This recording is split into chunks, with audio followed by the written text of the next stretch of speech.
ओम नमो भगवते वासुदेवाय। ओम नमो भगवते वासुदेवाय। ओम नमो भगवते वासुदेवाय। हरे कृष्ण, आप सभी को स्वागत है। आज हम भगवद गीता एसेटिस और चैप्टर 5 इसके ऊपर चर्चा करेंगे। तो इस चैप्टर का शीर्षक का नाम है कर्मयोग या एक्शन इन कृष्ण कॉन्शियसनेस। ये बहुत महत्वपूर्ण है। तो इसको हम हिंदी में कहेंगे कृष्ण भावनामृत कर्म, या कृष्ण के लिए जो कार्य करते हैं उस कार्य किस तरह कर्मयोग है या यही कर्मयोग है, इस बात में चर्चा करेंगे। मैं हूं सचिपुत्र गौरदास। तो आप सभी के लिए हमारा ये अनुरोध है कि आप जरूर हमारा ये स्पिरिचुअल डिस्कोर्स जो चैनल है इसको आप जरूर सब्सक्राइब कर लीजिए और इस वीडियो को सब्सक्राइब और शेयर करिए। और हमारे साथ 7900180654 इसी व्हाट्सएप में आप जुड़िए। If you are staying in any city, कहीं भी आप रहते हैं, तो वहां अगर आवर बस पार्टी या we are moving, then you will be connected. और कमेंट सेक्शन में जरूर आप क्वेश्चन पूछिए, आस्क क्वेश्चंस, और या व्हाट्सएप में क्वेश्चन पूछ सकते हैं और उसी अनुसार आपको आंसर मिलेगा। सो लॉट टू डिस्कस और लॉट टू से in this for this chapter. तो लेट्स बिगिन इट। हम लोग शुरू करते हैं। टेक्स्ट 1। तो इस अध्याय में शुरुआत में अर्जुन ये प्रश्न पूछता है।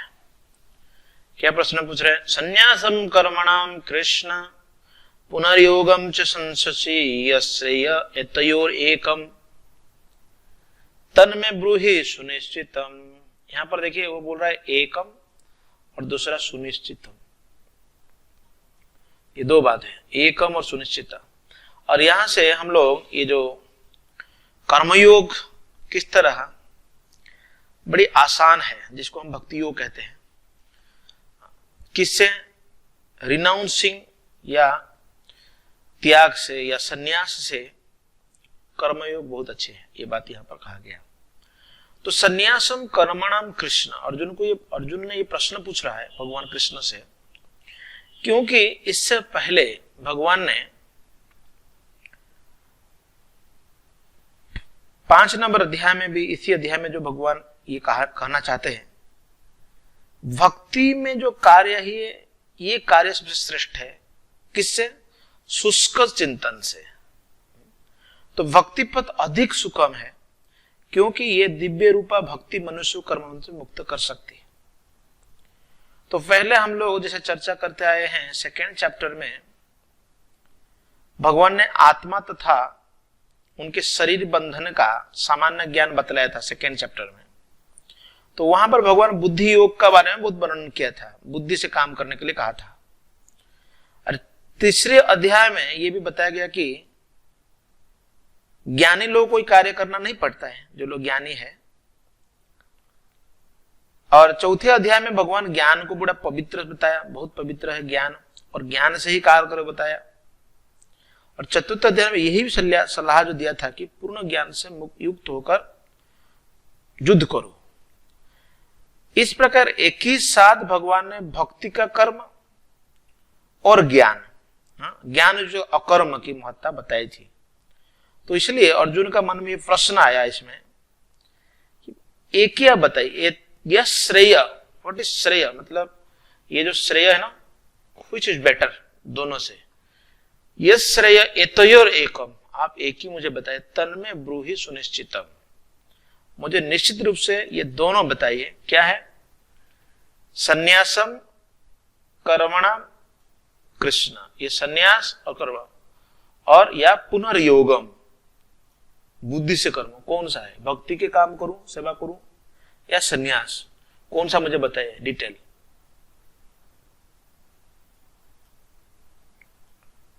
भगवान ने यहां पर कहा संन्यासम कर्मयोगश्च निःश्रेयसय करौ भौ त्वयोस्तु कर्म संन्यासात् कर्म योग विशिष्यते। तो भगवान ने उत्तर दिया कि मुक्ति के लिए तो कर्म का परित्याग तथा भक्तिमय कर्म दोनों ही उत्तम है।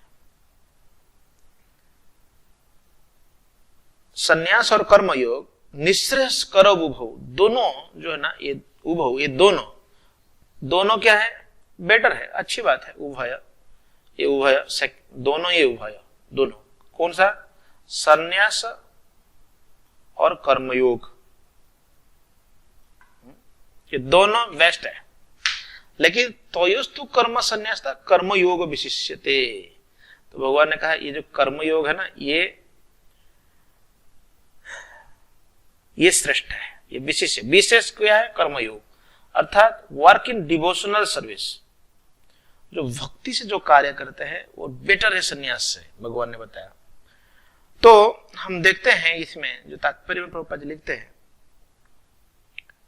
जो सकाम कर्म तो भवबंधन कारण बनता है, तो इसीलिए शंकराचार्य कहते थे unless and until you take sannyas, या ज्ञान पर काम न करते हो, तब तुम इस भौतिक जगत से मुक्त नहीं हो सकते हो। लेकिन चैतन्य महाप्रभु कहते हैं गृह थक बने थक सदा हरि बोले डाक, घर में रहो, जंगल में रहो, कहीं भी भगवान की भक्ति करो, यू विल बी डिलीवर्ड। तो भागवत में पुष्टि किया गया कि लोग क्या करते हैं। लोग कहते हैं नूनम प्रमत्तः कुरुते विपन्न यद इंद्रिय आप्रुणति, जो इंद्रिय तृप्ति में लोग जुड़े हुए भौतिक लोग, न साधु मन्ये ये तो आत्मनोयम, इन लोगों को हम साधु नहीं मानना चाहिए। क्यों? क्योंकि ये लोग सब इंद्रिय तृप्ति में जुड़े हैं। अस्नन अपि क्लेशदा सदेह, शरीर में ये लोग, शरीर की कार्य में जो कि दुख देने वाला, इसमें ये लोग जुड़े हुए। भौतिक लोगों का ऐसे बहुत बड़े काम है। एवं मन कर्म वशम प्रयुक्त, मन उनकी कर्म में लगा हुआ है। तो इसलिए ये दोनों जो मार्ग है, संन्यास की मार्ग हो या भक्ति की मार्ग हो, ये दोनों में श्रेष्ठ भक्ति युक्त कर्म। लेकिन इसको आप कभी मत सोचना कि सकाम कर्म, ऐसा नहीं है। ये भक्ति युक्त कर्म जो है, ये सभी प्रकार से मुक्त कर्म है। जब तक हृदय शुद्ध नहीं हो जाता तब तक हमें सकाम कर्म करना पड़ता है, किंतु कृष्ण भावना भावित कर्मकर्ता को स्वतः सकाम कर्म फल से मुक्त बना देता है। लेकिन कभी कभी लोग ये सोच लेते हैं पापत किंचित्या भक्त्या हरि संबंधी वस्तु न, कभी कभी जो भक्ति पूर्वक कार्य को लोग ऐसा सकाम कर्म जैसा सोचने लगते हैं। तो इसी अध्याय में we have to be very clear how devotional service is not under sakam karma. ये भी बहुत बड़ा महत्वपूर्ण बात है। इसलिए वस्तु मनुष्य को यह समझने का प्रयत्न करना चाहिए कि उसका अपना कुछ भी नहीं है, परंतु सब भगवान का है। ईशवास्यम इदं सर्वम। जब सन्यासी पूर्ण कब होता है? जब वो सभी प्रकार चीजों को भगवान के हरि संबंधी वस्तु न, सभी प्रकार की वस्तु को भगवान की सेवा में नियोजित करते हैं। युक्तश्च भक्तश्च नियुंजति, जो गुरु होते हैं, सन्यास होते हैं, सन्यासी होते हैं, दे एक्चुअली एंगेज एवरीथिंग। तो इस प्रकार कृत्रिम वैराग्य से भक्तिपूर्वक कार्य करना चाहिए, जैसे कि बुक डिस्ट्रीब्यूशन और प्रीचिंग टू द डिवोटीज, सभी को बताना चाहिए कृष्ण भावना। तो ये सब भक्तिपूर्वक कार्य है। तो इसलिए यहां पर जो बताया गया है कि ये डिवोशनल सर्विस के बारे में हम कई बार चर्चा कर चुके हैं, और रिनाउंसिएशन वार के बारे में चर्चा किया जा चुका है। तो ये सब इन डिटेल आपको पहले समझ में, जो रेगुलर सुन रहे हो, तो आपको समझ में आएगा व्हाट इज रिनाउंसिएशन और डिवोशनल सर्विस।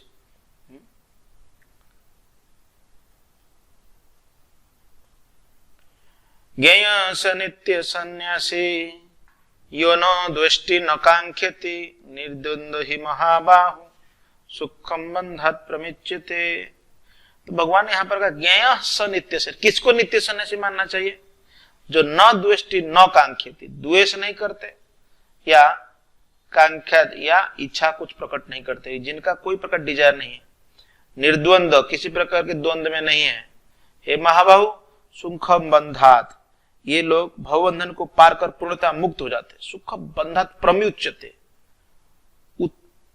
प्रमुच्यते मतलब मुच्यते, मुक्त हो जाते हैं। तो कर्म फलों से ना तो घृणा करना द्वेष्टि, ना कर्म फल का इच्छा करना, वही सी बात है। तो जो सन्यासी है, या हम ये चीज कहां देखेंगे, कौन ऐसा कर्म फल का ऊपर द्वेष नहीं कर रहा है या इच्छा नहीं कर रहा है, वो केवल कृष्ण भावना भावित व्यक्ति नित्य सन्यासी है। ऐसा सन्यासी भगवान के दिव्य प्रेमा भक्ति के परायण होकर के जो भी व्हाटएवर भगवान की प्रसन्नता के लिए करना पड़े, दे डू इट। वो भली बात जानते हैं कि कृष्ण पूर्ण अंश है और वह अवश्य ये जीव है, अंश मात्र है, ऐसा कारण पूर्ण होता है क्योंकि यह गुणात्मक सकारात्मक रूप से सही है। और यह ज्ञान की एकता गुणों की न है, न कि गुणों की मात्रा की। जैसे कि हम बोलते हैं भगवान और जीव में there is little bit difference, that difference is only in quantitative. परिणामात्मक रूप से, जैसा कि आप कहेंगे भगवान विभु है, भगवान के पास जो गुण है हमारे पास वो गुण नहीं है, लेकिन कम मात्रा में। तो इस तरह जो भक्त वैष्णव जो है ना सरल है, तो यही बताया गया यहाँ पर, इसको समझना हम लोग को बहुत जरूरी है कि किस तरह वो ना तो घृणा करता है ना तो इच्छा रखता है। तो भगवान यहां पर दो बात कहते हैं, सांख्य योगो पृथक्वालः प्रबोधन्ति न पंडितः एकमपि आस्थित सम्यक उभयोर्विन्दते फलम। भगवान ने कहा यहां पर जो अज्ञानी लोग हैं, कौन है, न पंडितः, जो लोग पंडित नहीं है। यहां पर जैसा बताया गया, ये जो पंडित नहीं है, ये पंडित जो नहीं है वो क्या सोचते हैं, सांख्य योग से एक फल मिलता है और सांख्य योग से एक फल और भक्ति योग से,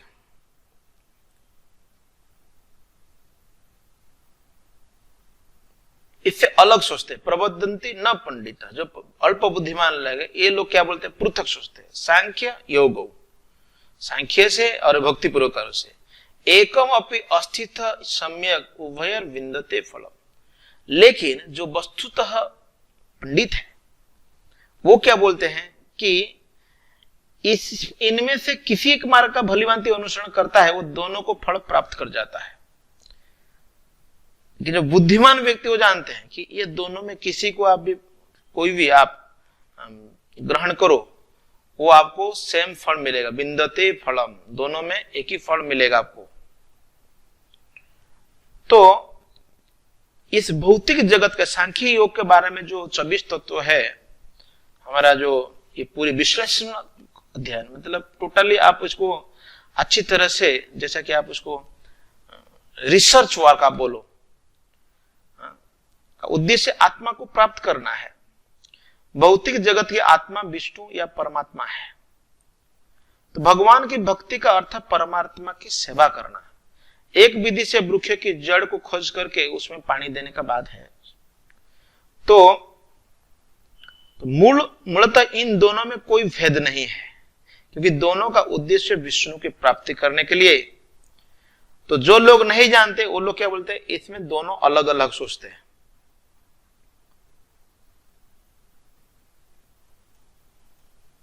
संन्यासस्तु महाबाहो दुखम अक्तो,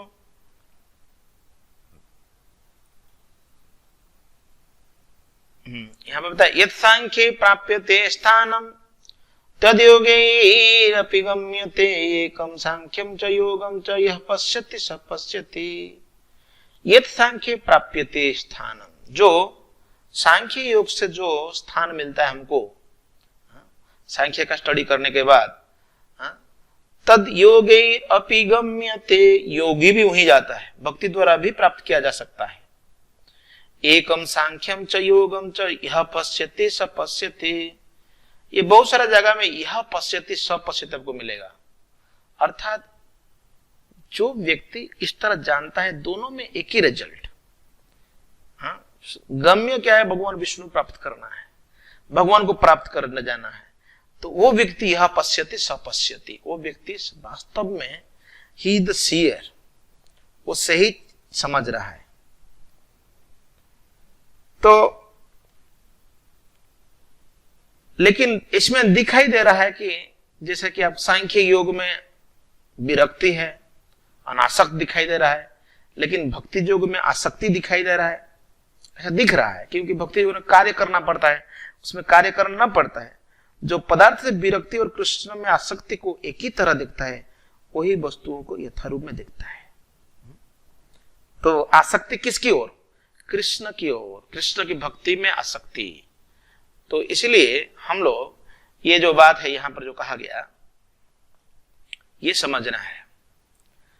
संन्यासस्तु महाबाहो दुःखमाप्तुम अयोगतः योगयुक्तो मुनिर्ब्रह्म नाचिरेण अधिगच्छति। संन्यासस्तु महाबाहु, हे महाबाहु, जो संन्यास है, अगर कोई संन्यास लिया, दुखम आप्तुम अयोगतः, तो कभी कोई व्यक्ति केवल संन्यास लेने सुखी नहीं हो सकता है, दुख से उबार नहीं सकता है।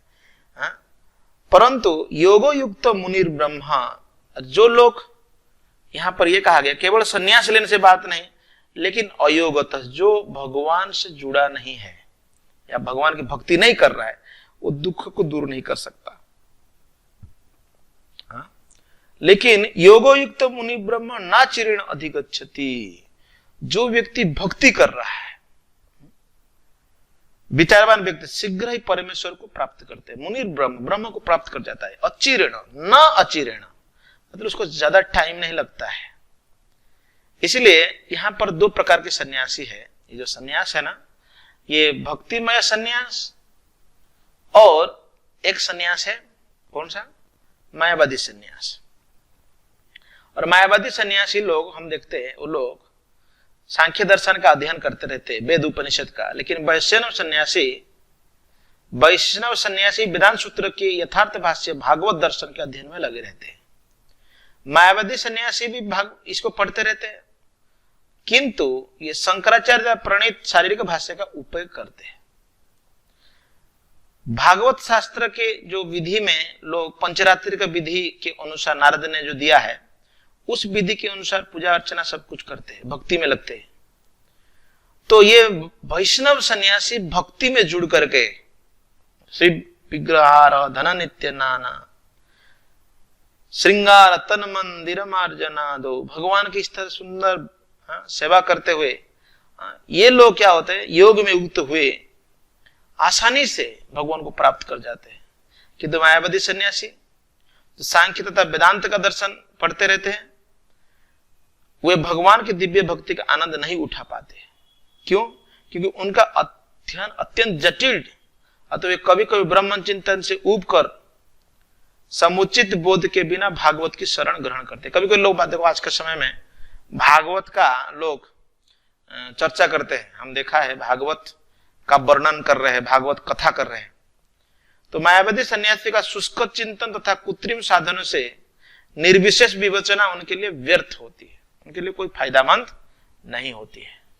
तो इसलिए यहां पर जो कहा गया कि केवल सन्यास कोई लेने से दुख मुक्त नहीं हो सकता। तो भगवान यहां से आगे ये जो श्लोक है 7 से, योग युक्त, यहां पर भगवान ने निष्काम कर्मयोगी या ज्ञानी के बारे में बताया। तो आप लोग को देखो, ये जो निष्काम कर्मयोगी और ज्ञानी, तो कई कई जगह में आप लोग देखा, ये जो है महाराज जो है निष्काम कर्म योगी है, तो निष्काम कर्म योगी कार्य कर रहा है लेकिन कोई कामना नहीं, या ज्ञान इसको कहो। वो कैसा है यहाँ पर बताया गया, योगो युक्त विशुद्धात्मा विजितात्मा जितेंद्रिय सर्वभूतात्मा भूतात्मा कुर्वनपि न लिप्यते। योग युक्त विशुद्धात्मा, जो लोग योग में या भक्ति में जुड़े हुए हैं, विजितात्मा जितेंद्रिय, ये लोग विशुद्ध आत्मा वाले हैं, इनकी आत्मा शुद्धि है, और अपने मन तथा इंद्रिय से भूत आत्मा भूतात्मा, भूत आत्मा मतलब आत्मा अपने मन तथा इंद्रिय को बस में रखते हैं और सभी को प्रिय होते हैं और सभी लोग उसे प्रिय होते हैं। ऐसा व्यक्ति कर्म करता हुआ भी कभी नहीं बनता। कुर्बन अपि न लिप्यते, सर्वभूतात्मा, सभी भूतात्मा उसको प्रेम करते हैं और सभी लोग उसे प्रिय करते हैं, प्रेम करते हैं। तो इसमें हमको देखते हैं जितेंद्रिय है। तो ये जो भक्त है योग, ये जो भक्ति में जुड़ा हुआ है, यहां पर बताया कि कृष्ण भावनामृत में मुक्ति पथ पर जो लोग है वह प्रत्येक जीव को प्रिय होते हैं, सभी लोग। धीर अधीर जन प्रिय प्रिय करो, धीर लोगों को भी प्रिय है, अधीर लोगों को भी प्रिय है। ये क्यों होता है? भक्त बनने से होता है। शास्त्री भक्ति भगवती अकिंचन सर्वे तत्र गुण समासते सुरा, पूरे जितने भी प्रकार के जो अच्छे गुण हैं भक्तों के पास प्राप्त होता है। ऐसा व्यक्ति किसी भी जीव को कृष्ण के पृथक नहीं सोच पाता, सबको कृष्ण के संबंध में सोचता है। स्थावर जंगम देखे ना देखी तार रूप, सभी को सभी जगह इष्ट का स्मरण होता है उसको। और ये जो भक्त है कृष्ण भावनामृत में भगवान की संबंध में जो भी सेवा है वो सब करता है, क्योंकि इसकी चेतना शुद्ध हो जाती है, इंद्रिय नियमित रहते हैं, न ही उसे कृष्ण से संबंध कथाओं के अतिरिक्त अन्य कोई कार्य में अपने इंद्रियों को लगाने का अवसर मिलता है। अतः इनकी इंद्रियां जो है ना बस में आ जाता है। इस पर कई यह प्रश्न कर सकता है, तो फिर अर्जुन अन्यों के प्रति युद्ध में आक्रामक क्यों था, क्यों लड़ाई करना था? तो जितेंद्रिय था, विजितात्मा बनेगा, फिर युद्ध कैसे करेगा? क्या वो कृष्ण भावन नहीं था? नहीं, वस्तु तो अर्जुन ऊपर से ही आक्रामक था, क्योंकि जैसे कि द्वितीय अध्याय में बताया जा चुका है, आत्मा के अबोध होने के कारण युद्ध में एकत्र हुए सारे व्यक्ति अपने अपने स्वरूप में जीवित बने रहेंगे। अतः आध्यात्मिक दृष्टि से कुरुक्षेत्र की युद्ध भूमि में कोई मारा नहीं गया। आध्यात्मिक दृष्टि से वहां पर स्थित कृष्ण की आज्ञा से केवल उनके वस्त्र बदल दिए गए। अतः अर्जुन कुरुक्षेत्र की युद्ध भूमि में करता हुआ भी युद्ध नहीं किया, अर्थात यहां पर जो बताया जाए कुर्बन अपि न लिप्यते, तो कार्य करते हुए भी। सो आर दिस, कैसा आप काम करोगे जिससे, जैसा कृष्ण के लिए अगर every activity your day to day life you are moulded in such a way that आपको क्या होगा, कार्य करते हुए भी आप उसमें बंधे नहीं हुए। ये भगवान ने ये जो इसके बाद जो श्लोक बोलते हैं, ये बहुत सुंदर श्लोक है, आप देख लीजिए, इसको याद भी कर सकते तो बहुत अच्छा है। इसमें कई फर्क है हमारे साथ, जैसे कि ये हम बोलते हैं कि हम और एक आध्यात्मिक व्यक्ति, व्हाट इज द डिफरेंस? ये डिफरेंस यहां पर ये देखेंगे तो भगवान ने कहा यहां पर नैव किंचित करोमि ते युक्तमन्ये तत्त्ववित्। क्या है ये बताया? तत्वविद, याद रखो। तत्वविद और तत्वदर्शी मैं बहुत बार बोल चुका हूं। तत्वविद मतलब जो लोग अभी इन रिसर्च वर्क फिर स्टडी कर रहे हैं, हमें उसको तत्वविद मानना चाहिए, वो व्यक्ति को ज्ञानी मानना चाहिए, निष्काम कर्म योगी मानना चाहिए। क्या क्या करता है वो? पश्यन जब देखता है, श्रवण सुनता है, स्पर्श करता है, जिघ्रन आस्वादन करता है, सूंघता है, असनन खाता है, गच्छन चलता है, स्वपन स्वप्न देखा है, शोषण श्वास प्रश्वास लेता है, प्रलपन विसर्जन ग्रहण प्रलंबन बात करता है, विसर्जन त्यागता है, ग्रहण करता है, आंखों को उन्मिषम निमिषम आंखों की पतक ऊपर नीचे करता है। इंद्रियाणि इंद्रियार्थेषु वर्तते धारयन्, इसको कहा गया वर्तते इति धारयन्। अर्थात ये जो व्यक्ति जो इस तरह भौतिक इंद्रिय अपने अपने विषय में प्रभुत्व है और वो इन सबसे पृथक है। धारयन् मतलब इससे वर्त गया, मतलब इससे ऊपर है, ये सारे कार्य जो कर रहा है इससे भी ऊपर है वो व्यक्ति। तो हम जो 5 कारण है जो करने के लिए, क्या क्या है? कर्ता, कर्म, अधिष्ठान, प्रयास तथा भाग्य। कर्ता हम स्वयं खुद करता है, काम करना पड़ेगा, अधिष्ठान आत्मा, और इसमें जो प्रयास अलग अलग प्रयास काम करने को, और फिर भाग्य। ये 5 वस्तु जब इकट्ठा होते कोई कार्य हो सकता है। तो इसलिए ऐसा प्रतीत होता है कि अपने शरीर तथा इंद्रिय से कर्म कर रहा है कोई व्यक्ति, लेकिन वास्तविक स्थिति के प्रति सचेत रहता है, लेकिन शरीर तथा इंद्रिय से कर्म कर रहा है। और परंतु ये आध्यात्मिक अवस्था में होने के कारण इससे ये अलग है। इसलिए जो कृष्ण भावना भावित व्यक्ति सदैव मुक्त रहता है, भले ही वो ऊपर से भौतिक कार्य में लगा हुआ दिखाई पड़े। देखने तथा सुनने कार्य ज्ञानेन्द्रिय के कर्म है, जबकि चलना बोलना मल त्यागना इत्यादि कर्मेंद्रिय की कार्य है। ये दोनों जो सेक्शन है, पहला सेक्शन में ज्ञान और कर्म इंद्रिय, ये दोनों इंद्रिय में जो भी कार्य करता है, तो कृष्ण भावना भावित कभी भी इंद्रिय कार्य में से प्रभावित नहीं होता। जो कृष्ण भावना भावित व्यक्ति है कभी भी प्रभावित नहीं होता।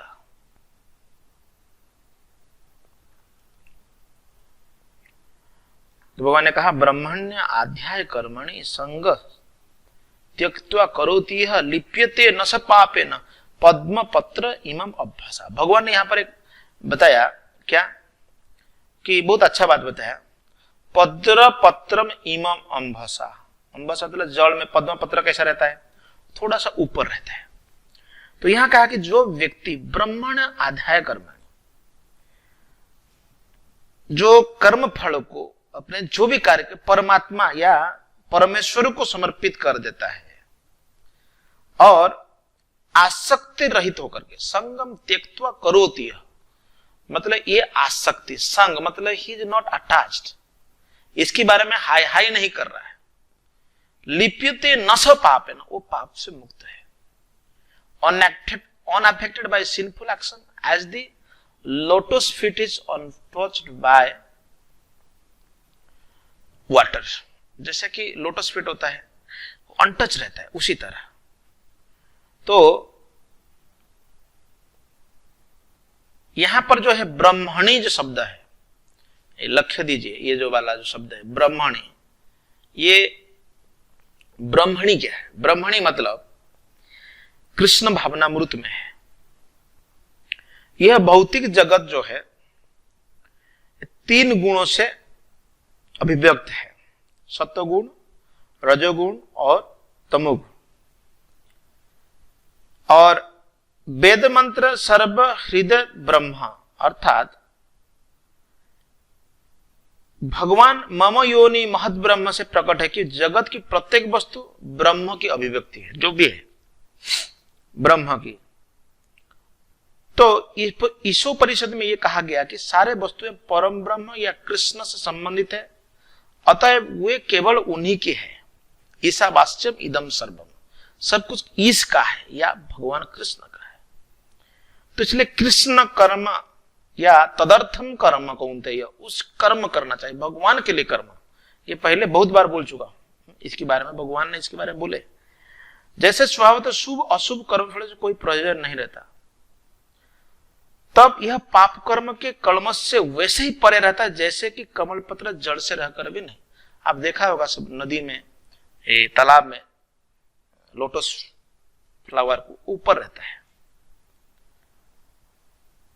तो कृष्ण भावनामृत विहीन पुरुष शरीर एवं इंद्रियों को अपना स्वरूप समझकर कर्म करता है, किंतु जो कृष्ण भावना भावित व्यक्ति है समझ कर कर्म करता है कि वह देह कृष्ण की संपत्ति, वो कृष्ण का ही है, ऐसा समझता है।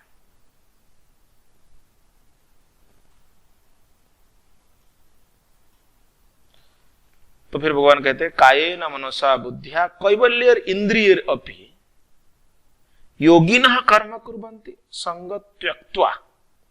आत्मशुद्ध है। योगी लोग कैसे काम करते, क्यों करते हैं? आत्मशुद्ध है। ये त्यक्त्वा करके क्या करते हैं? इधर से देखिए, आत्मशुद्ध है, आत्म को शुद्ध करते हैं। क्योंकि कैसा? संग त्यक्त्वा, ये संग को छोड़ करके कैसे करते? कायेन मनसा बुद्धिया, काय मन और बुद्धि, ये तीन चीज, शरीर, काय मतलब शरीर, मन और बुद्धि से कैवल्य इंद्रिय अपि, कैवल्य को प्राप्त करने के लिए अर्थात मुक्त प्राप्त करने के लिए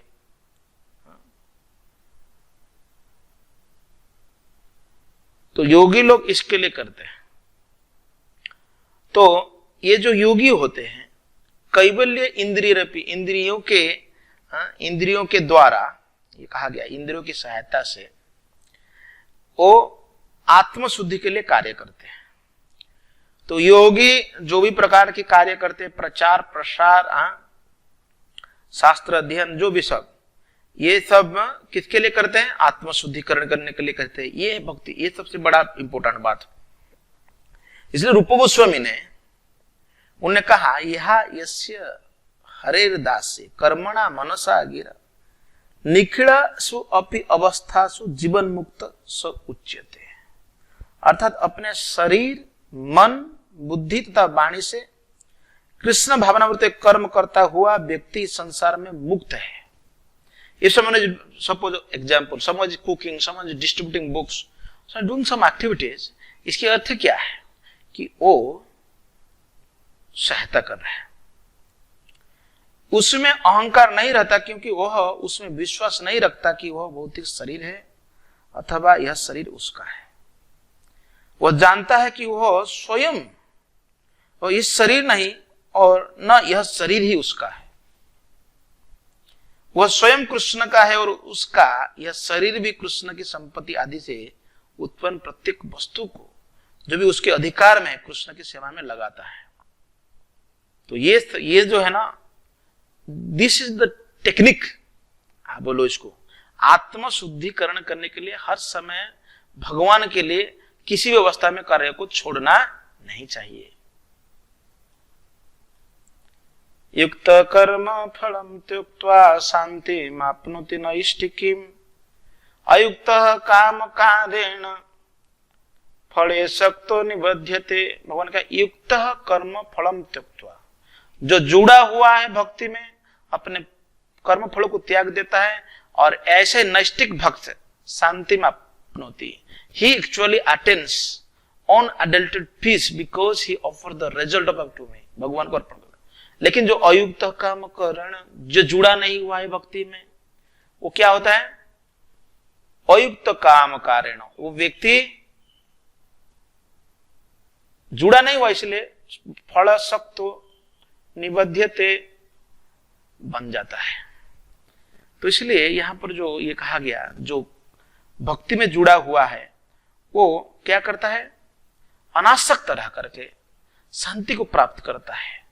लेकिन जो नहीं है वो you should not get it। Sir यहां से देखो टेक्स्ट 13 से लेकर 16, ये 3 श्लोकों में भगवान बताया रिलेशनशिप बिटवीन ईश्वर एंड प्रकृति। ईश्वर, जीव और प्रकृति में रिलेशन क्या है? जनरली अब देखिए इसमें जो ना प्रकृति इनर्ट रहता है, ये तो पदार्थ में आता है, लेकिन ईश्वर जो जीव है, भगवान ईश्वर ने इस जीव को इस प्रकृति के अंडर में डाल देते हैं। तो यहां बताया जाए, देखो सर्वकर्माणि मनसा संन्यास आस्ते सुखम वशी नवद्वार पुरे देहि नैव कुर्वन्न कारयन्। तो भगवान यहां पर बताया ये जो है नव द्वारे पूरे देही, हमारा जो शरीर 9 द्वार में है। आप देखो, चेक कर लो, 9 द्वार है हमारा शरीर में, 9 गेट्स। जहां जहां छेद है या होल है उसको सोच लेना। सर्व कर्माणि मनसा, तो भगवान ने कहा कि जब देहधारी जीवात्मा अपनी प्रकृति को बस में कर लेता है और मन से समस्त कर्म को परित्याग कर देता है, मन से ही सर्व कर्म त्याग दिया, संन्यास सुखम बसी, तब क्या होता है, वह 9 द्वार वाले नगर में बिना कुछ किए कराए, नैव कुर्ब न कार्य, कोई प्रकार कार्य, neither working nor causing to be work. तो ये बात यहां पर कहा गया कि कोई काम ही नहीं करता वो, फिर भी छापे इस शरीर में। कब? जब सभी कर्म को मनुष्य से, मन से त्याग दिया है। तो शरीर था नगर रूपी शरीर कार्य प्राकृतिक गुणों द्वारा स्वतः संपन्न होते हैं। शरीर की परिस्थितियों के अनुसार रहते हुए भी जीव इच्छा अनुसार इन परिस्थितियों के परे भी हो सकता है। अपनी परा प्रकृति विस्मृत करने के ही कारण वो अपने को शरीर समझ बैठता है और इसीलिए कष्ट पाता है। तो कृष्ण भावनामूर्ति के द्वारा वह अपनी वास्तविक स्थिति को पुनः प्राप्त कर सकता है और इस देह बंधन से मुक्त हो सकता है। ऐसे संयमित जीवन में जिसमें उसकी कार्य प्रणाली में परिबद्ध आ जाता है, वो 9 द्वारे वाले नगर में सुखपूर्वक रह सकता है।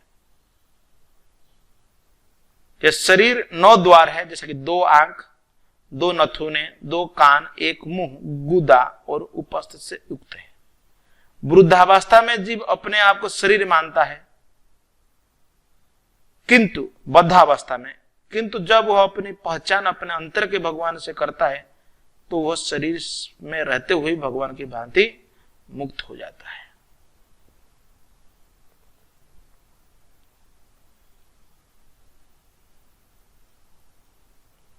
न कर्तव्यम न कर्माणि लोकस्य सृजति प्रभु, न कर्म फल संयोगम स्वभाव वस्तु प्रवर्तते।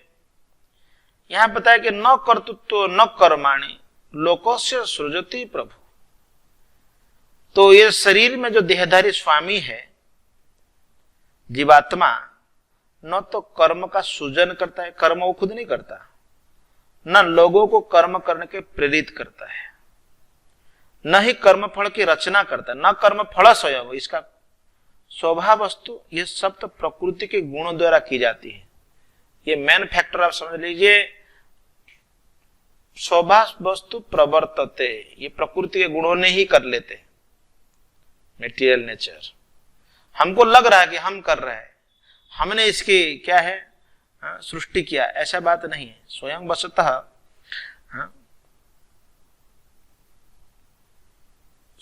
ये परा प्रकृति या जीव अनादिकाल से प्रकृति के संपर्क में है। जिस नाशवान शरीर या भौतिक आवास को वह प्राप्त करता है वो अनेक कर्म तथा अनेक फलों का कारण हो। इस शरीर ऐसे बद्ध अवतारण में रहते हुए मनुष्य अपने आप को शरीर मानकर शरीर के कर्म फलों का भोग करता है। अनंत काल से उपर्जित यह अज्ञान ही शारीरिक सुख दुख का कारण है। जो ही जीव शरीर के कार्यों से पृथक हो जाता है तो ही वह भवबंधन से भी मुक्त हो जाता है।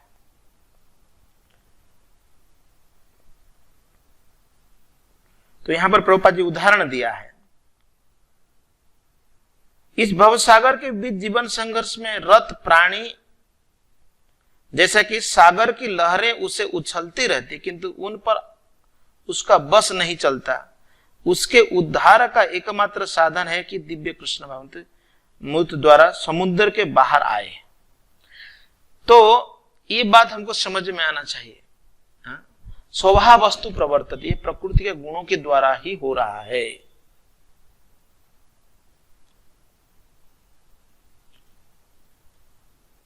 नांदते कस्यचित् पापम न चैवं सुकृतं विभु अज्ञानेन आवृतं ज्ञानं तेन मोह्यन्ति जान्तवः। नांदते कस्यचित् पापम, भगवान किसी का पाप को नहीं लेता है। न चैव सुकृतं विभु, न पुण्य को, ये पाप और सुकृत को या विभु कभी नहीं लेते। भगवान जो है ये दोनों नहीं लेते, कृष्ण ये दोनों को, ये विभु कभी नहीं करता। No no, I don't want to accept. अज्ञानेन आवृतम ज्ञानम, ये ज्ञान अज्ञान के द्वारा ढका हुआ है। तेन मुह्यन्ति जन्तवः, इसलिए ये जो देहधारी जंतु है जंतव, ये मोहग्रस्त कारण ये यहां पर मोहित है। तो यहां जो विभु है, विभु का अर्थ है कि परमेश्वर जो असीम ज्ञान, धन, बल, यश, सौंदर्य, त्याग से युक्त हुआ है, मतलब पूर्ण रूप से भगवान के पास ये दिखता है। और ये सदैव आत्मतृप्त और पाप पुण्य से अविचलित रहते हैं। कभी कभी बोलते हैं अरे भगवान तो परमात्मा को आदेश दिया और वो he should be, he should take some hour since, नहीं, वो नहीं लेते। वो किसी भी जीव के लिए विशिष्ट परिस्थिति नहीं उत्पन्न करता, फिर जीव अज्ञान से मोहित होकर के जीवन के लिए विशिष्ट परिस्थितियों का कामना करता है। जीव परा प्रकृति के कारण ज्ञान से पूर्ण है तो भी वो अपनी सीमित शक्ति के कारण अज्ञान के वशीभूत रहता है। तो इसलिए भगवान जो है ना सर्वशक्तिमान है, विभु स्वयं सर्वज्ञ है। तो जब जीव अपनी इच्छाओं से मोहग्रस्त हो जाता है तो भगवान उसने अपनी इच्छा पूर्ति करने देते हैं, किंतु किसी परिस्थिति विशेष में इच्छित कर्मों तथा फलों के लिए उत्तरदायी भगवान नहीं रहते। उदाहरण के लिए जैसा कि आप अगर एयरपोर्ट जाना चाहते हैं, तो अगर आपने एक टैक्सी किया, टैक्सी में आप कहे कि चलो किधर एयरपोर्ट, पैसा कौन भरेगा? खुद भरना पड़ेगा। तो जीव इसलिए खुद का खुद पैसा भरना पड़ता है उसको। प्रत्येक जीव की इच्छाओं को उसी तरह समझते हैं जिस तरह फूल के निकट रहने वाला फूल की सुगंध को।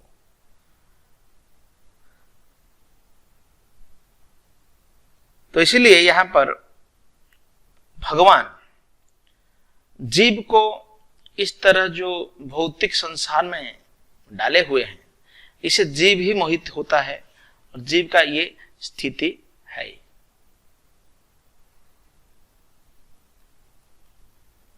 ज्ञानेनु तत् ज्ञानम येषां नाशितम् आत्मनं तेषां आदित्य वच ज्ञानम प्रकाशयति तत्परम।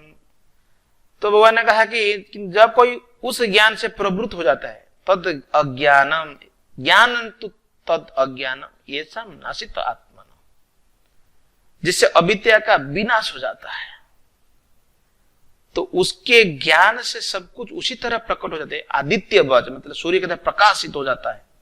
प्रकाशयति तत्परम, जैसे दिन में सूर्य से सारी वस्तुएं प्रकाशित हो जाता है केवल ज्ञान प्राप्त करने से। ज्ञान का कितना पवित्र यह में उद्देश्य थे। भगवान ने ज्ञान के बारे में कितना कहा। कृष्ण भावनामृत ज्ञान, इस तरह पूरा ज्ञान प्राप्त करना, भगवान के नित्य दास के रूप में जानना।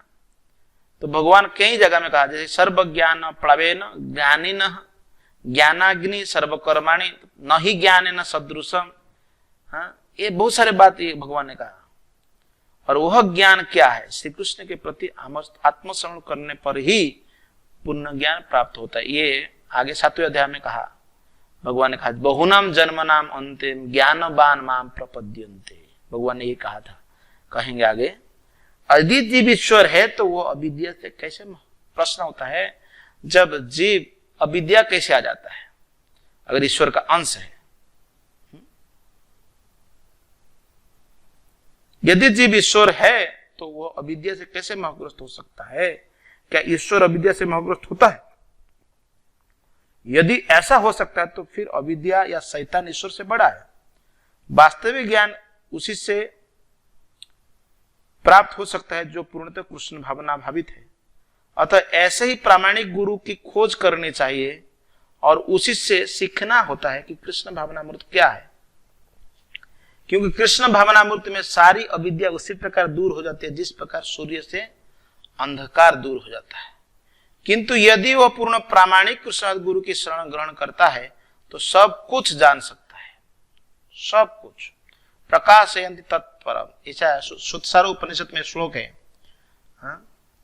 कि यस्य देवे पराभक्ति यथा देवे तथा गुरु तस्यैव हि कथित अर्थान प्रकाशन्ति महात्मन। जो आध्यात्मिक गुरु एवं भगवान कृष्ण पर अटूट श्रद्धा रखते हैं तो उन्हें पूरी तरह ज्ञान प्राप्त हो जाता है।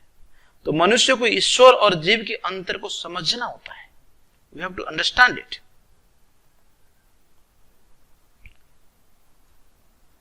तो 17 से लेकर के 26 नंबर श्लोक जो है, जो ज्ञानी या परमात्मावादी व्यक्ति है, ज्ञान उनकी कैसे दृष्टिकोण होता है। तो भगवान यहां पर बताए, तद बुद्धिय तद आत्मान तत्निष्ठा तत्परायण गच्छन्ति पुनरावृत्तिम ज्ञान निर्धुत कल्मष। तद बुद्धिया तद आत्मन, उनकी बुद्धि, श्रद्धा, निष्ठा,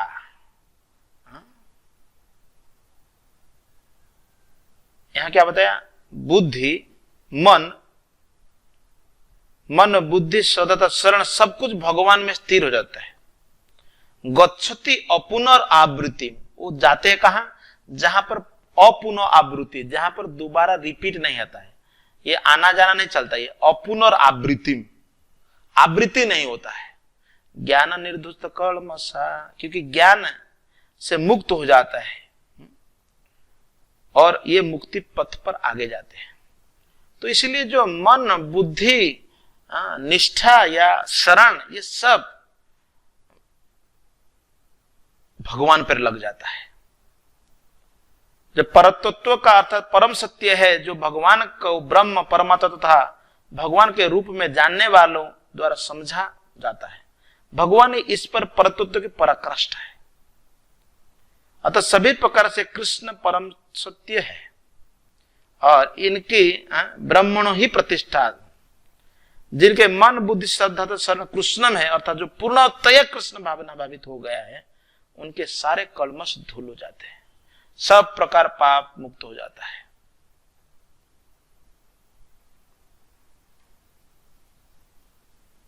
विद्या विनय संपन्न, इसको आप स्क्रीनशॉट ले सकते, बहुत सुंदर श्लोक है।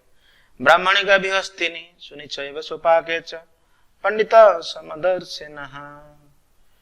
तो पंडित समदर्शिन, ये जो पंडित है, जो बुद्धिमान व्यक्ति है, ज्ञानी है, ये समदर्शिन मतलब सभी को कैसा इक्वल दिखता है, किससे किससे, यहां कहा गया है, ये विद्या विनय संपन्ने गाभी हस्तिनी सुनी चैव, कुत्ते खाने वाले, सोपाके च, ये सोपाक मतलब कुत्ते का मांस खाने वाला व्यक्ति हो, गाय हो, हाथी हो, ब्राह्मण हो, ये सब एक कैसे है। अर्थात जो बुद्धिमान व्यक्ति जानता है ये सभी में परमात्मा का वास है, हाँ? ये सब परमात्मा का अंश है, तो ये ज्ञानी व्यक्ति जानता है। तो इसी में जैसे बताया गया, सामाजिक दृष्टि से ब्राह्मण तथा चंडाल भिन्न भिन्न हो सकते हैं। योनि के अनुसार कुत्ता, गाय, हाथी ये सब अलग अलग हो सकते हैं, लेकिन ये शरीरगत बुद्धि भेद या विज्ञान योगी की दृष्टि से ये अर्थहीन है। इसका कारण परमेश्वर से उनका संबंध और परमेश्वर परमात्मा रूप में हर एक के हृदय में स्थित है। जहां तक विभिन्न जातियों और विभिन्न योनियों में शरीर का संबंध है, भगवान सबों पर समान रूप से दयालु है। परमात्मा रूप में भगवान चंडाल तथा ब्राह्मण दोनों में उपस्थित रहते, यद्यपि इन दोनों के शरीर एक से नहीं होता। शरीर तो प्रकृति के गुणों द्वारा उत्पन्न हुए हैं, किंतु शरीर के भीतर आत्मा परमात्मा सेम है। किंतु परमात्मा प्रत्येक शरीर में है, ये बात सत्य है। कृष्ण भावना भावित व्यक्ति को इसका पूर्ण ज्ञान होता है, इसलिए वो सचमुच ही विद्वान तथा समदर्शी होता है। आत्मा तथा परमात्मा के लक्षण समान है, क्योंकि दोनों चेतन है, शाश्वत है, आनंदमय है। तो कभी कभी लोग, प्रभुपाद जी समझाया है, ये परमात्मा के लिए संपर्क में है या परमात्मा के सानिध्य में, इसलिए we have to have that same vision. इसका अर्थ ये नहीं कि हाथी को ऐसा बोले कि मैं चलो हाथी को प्यार करने जाऊं। It is not possible, it is not good also.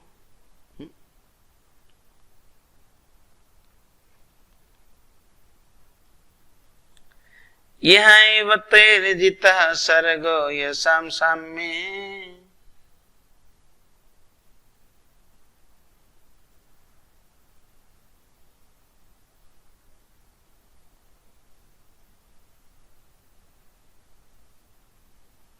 तो यहां का यही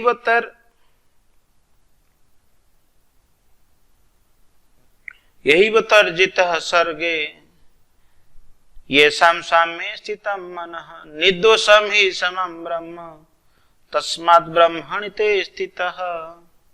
यही वतर जितः सर्गो, जिनके मन जो है ना स्थितम मनः एकत्व तथा समता में स्थित हो गया है, इक्वल विजन है, वो कैसा है? निर्दोषो ही समम ब्रह्म, वो ब्रह्म की तरह समान हो गया, निर्दोष हो गया। तस्मात् ब्रह्मण में स्थित, अर्थात जिन्होंने जन्म मृत्यु के बंधन को पहले ही जीत लिया है वे ब्रह्म के समान निर्दोष है और सदा ब्रह्म में ही स्थित रहते। जितः सर्ग, जीत लिया किसको? जन्म और मृत्यु के बंधन को पहले से जीत लिया है, वो कैसा है? ब्रह्मण में स्थित है। तो इसलिए हम कहते हैं कि ये जितः सर्ग, सर्ग विसर्ग मतलब जन्म मृत्यु, इसको जीतना, इसको कहते आत्मा साक्षात्कार का लक्षण है। और जो इस तरह से मुक्त हो गया है उन्हें भौतिक बंधनों पर, विशेषतः जन्म तथा मृत्यु पर विजय प्राप्त किए हुए मानना चाहिए। जब तक कोई मनुष्य शरीर को आत्मस्वरूप मानता है वो बद्धजीव माना जाता है, किंतु जो ही वो आत्म साक्षात्कार द्वारा समुचितता को, अवस्था को प्राप्त कर लेता है, वो बद्ध जीवन से मुक्त हो जाता है।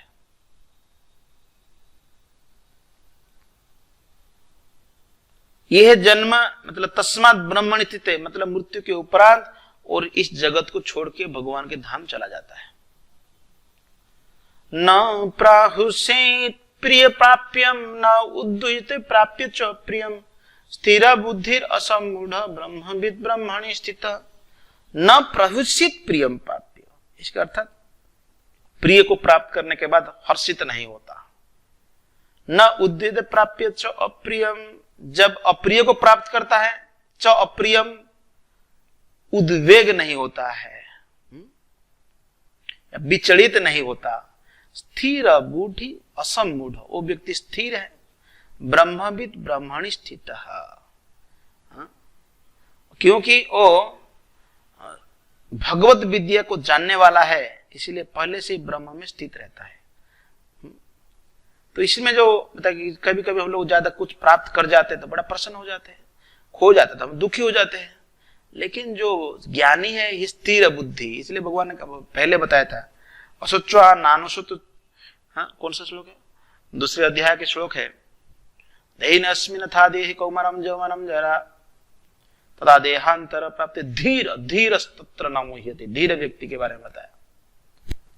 तो स्वरूप सिद्धि व्यक्ति का पहला लक्षण ये दिया गया है जिसमें कि उसमें शरीर और आत्म तत्व के तादात्म्य का भ्रम नहीं रहता।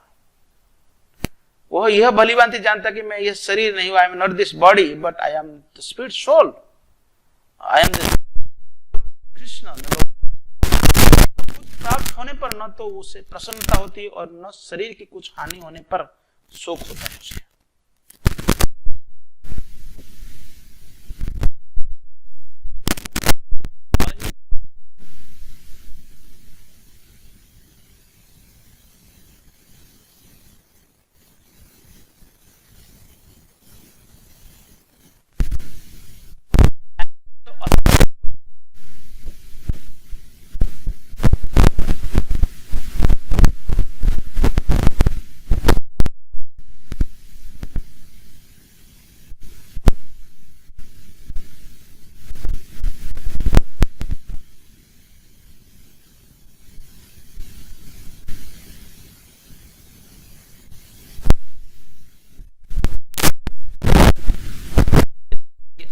सुख प्राप्त करते हैं, अर्थात यहां पर बताया गया सुखम अक्षयम अश्नुते, अनलिमिटेड सुख मिलता है।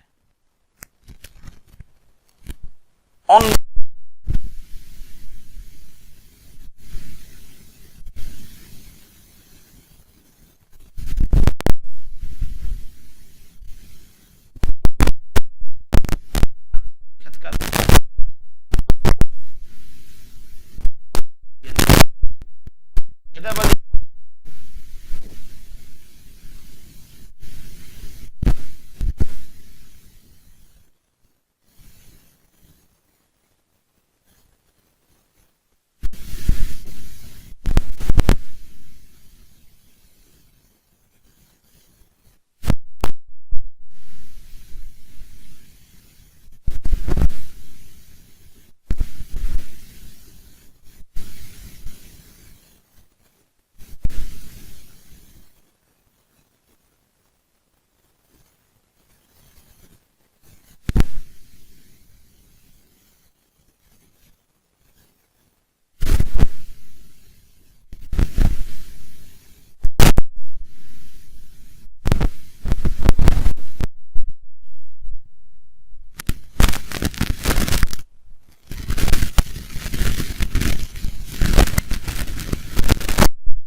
और एंड होने वाला, बिगिनिंग एंड एंड।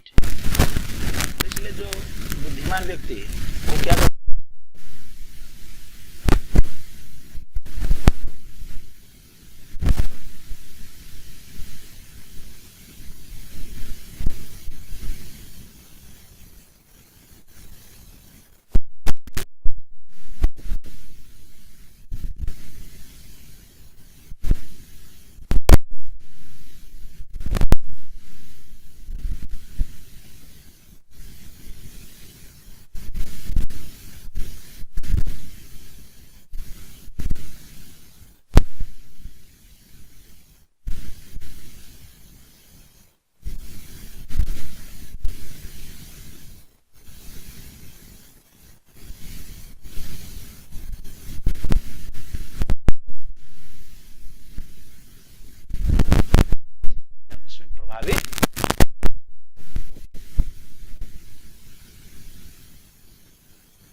काम क्रोध उद्भव, ये काम क्रोध जो वेग है, जो 6 प्रकार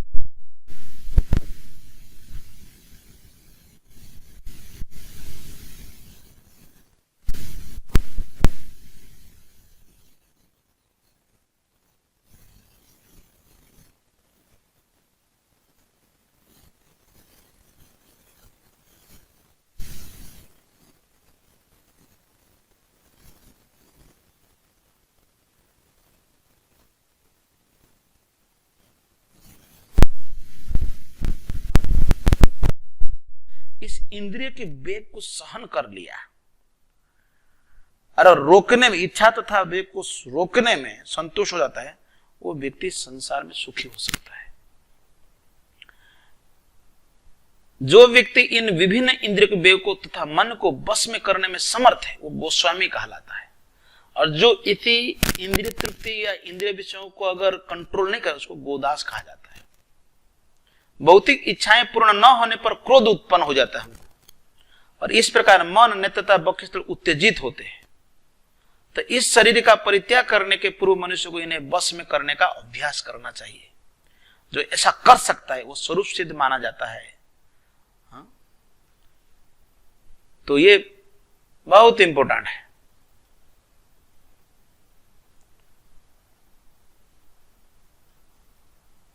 ये अंतः सुख अंत आराम तथा अंतर योतिरेव यह स योगी ब्रह्म निर्वाण ब्रह्म बुद्ध अधिगच्छति। तो भगवान ने कहा कि यह सुख अंत अंत सुख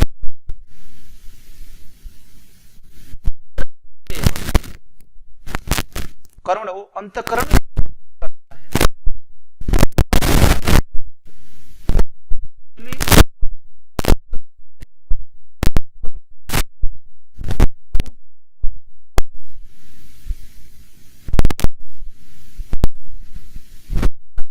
का अनुभव नहीं करता तब तक भला बाह्य सुख प्राप्त करना। अंत सुख अंत आराम